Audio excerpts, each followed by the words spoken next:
হিন্দু ধর্মের বা সনাতন ধর্মের ইতিহাসে এক উল্লেখযোগ্য নাম মহাকুম্ভ।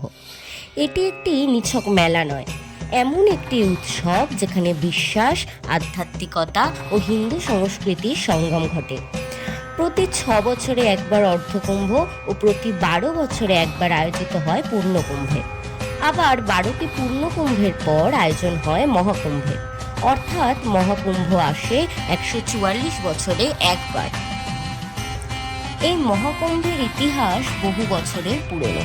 জ্যোতিষশাস্ত্র অনুযায়ী বলা হয়, যখন গ্রহ বৃহস্পতি, চন্দ্র ও সূর্য একই সরলরেখায় আসে তখন হয় এই মহাকুম্ভ।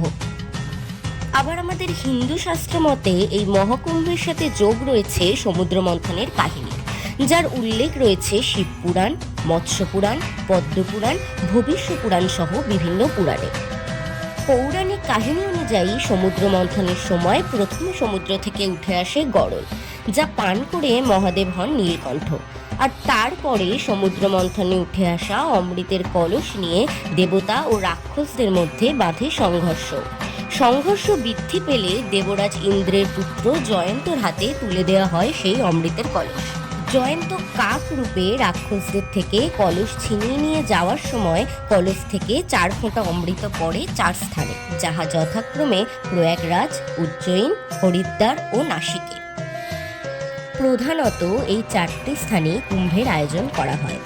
তাই 144 বছর পরে উত্তরপ্রদেশের প্রয়াগরাজে গঙ্গা, যমুনা ও সরস্বতী নদীর সঙ্গম স্থানে আয়োজন হয়েছে এই কুম্ভ স্নানের।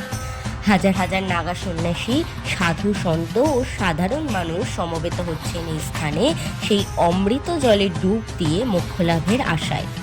বিশ্বের বিভিন্ন প্রান্ত থেকে মানুষ আসছেন এখানে, আর আমরা সাক্ষী এই 144 বছর পর আয়োজিত হওয়া সেই ঐতিহাসিক মুহূর্তে।